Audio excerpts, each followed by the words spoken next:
બોલીએ કૃષ્ણ કનૈયા લાલ કી જય। આજના શુભ દિને તમામ સૌતરાજનોને મારા હૃદયભાવપૂર્વક જય શ્રી કૃષ્ણ। ધૃતરાષ્ટ્રને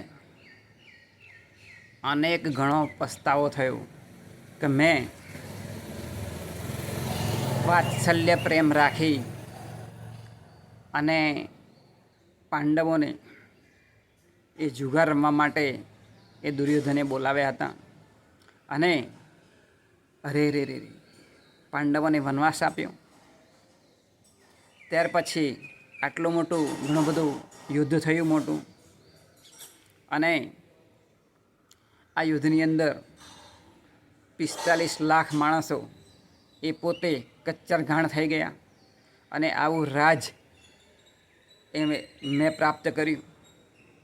અને આવા રાજની અંદરથી તો કુબુદ્ધિ જ સૂઝે, માટે આ કુબુદ્ધિ સૂઝે તેવું રાજ એ મારે શું કરવું જોઈએ?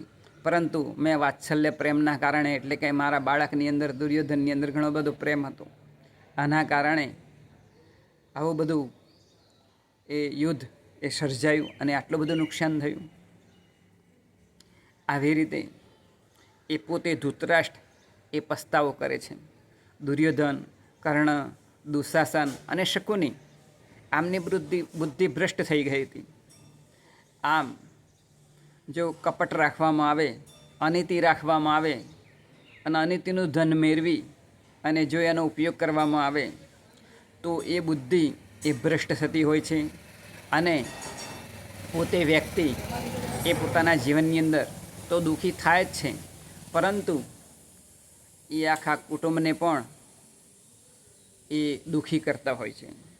માટે અણહકનો, મફતનો આપણે કોઈનું એ લેવું જોઈએ નહીં, અને કપટ બુદ્ધિથી એટલે કે કોઈ પણ યુક્તિ કરી અને કોઈનું પડાવી લેવા માટે આપણે એ વિચાર કરવો જોઈએ નહીં।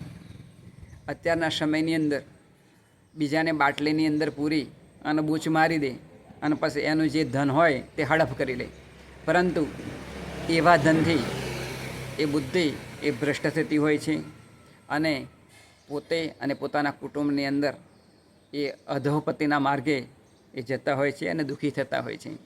માટે જેમ ધૃતરાષ્ટ્રને પસ્તાવો થયો, એમ આપણે આવા જે પરધનથી, મફતનું ધન છે તે અને કપટથી જે કંઈ ધન જો લેવામાં આવે તો એ આપણે દુઃખી થતા હોય છે। માટે એવું ધન આપણે આપણા જિંદગીની અંદર એ લેવું જોઈએ નહીં। એ જ આજના શુભ દિને પ્રાર્થના બોલીએ કૃષ્ણ કનૈયા લાલ કી જય।